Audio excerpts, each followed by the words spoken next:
লবণ পানি থেকে ফসল রক্ষায় নতুন স্লুইস গেট নির্মাণ ও পুরাতন স্লুইস রক্ষণাবেক্ষণের দাবিতে অবস্থান ধর্মঘট পালন করেছে পটুয়াখালীর কৃষকেরা। পটুয়াখালী থেকে সঞ্জয় ব্যানার্জির প্রতিবেদনে দেখুন বিস্তারিত।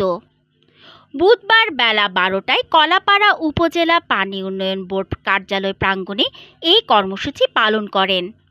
এ সময় বক্তব্য রাখেন বাংলাদেশ কৃষক সমিতি কলাপাড়া উপজেলা শাখার সভাপতি জি এম মাহবুবুর রহমান, প্রচার ও প্রকাশনা সম্পাদক নয়নাভিরাম গাইন নয়ন ও ডালবুগঞ্জ ইউনিয়ন শাখার আহ্বায়ক শহীদুল ইসলাম সহ বিভিন্ন ইউনিয়নের কৃষকেরা। পরে কৃষকরা পানি উন্নয়ন বোর্ডের নির্বাহী প্রকৌশলী ও উপজেলা নির্বাহী কর্মকর্তা বরাবর স্মারকলিপি পেশ করেন। কর্মসূচিতে বক্তারা বলেন, গত ৮ বছর যাবৎ বর্ষা মৌসুমে ভগ্ন দশা স্লুইস গেট থেকে লবণ পানি প্রবেশ করে কৃষকদের ফসল নষ্ট হচ্ছে। বারবার স্লুইস গেটের কপাট নির্মাণ ও রক্ষণাবেক্ষণের দাবি করে আসলেও তা বাস্তবায়ন করছে না পানি উন্নয়ন বোর্ড। এবার তাদের দাবি মানা না হলে আরও কঠোর কর্মসূচি গ্রহণের হুঁশিয়ারি দেন তারা।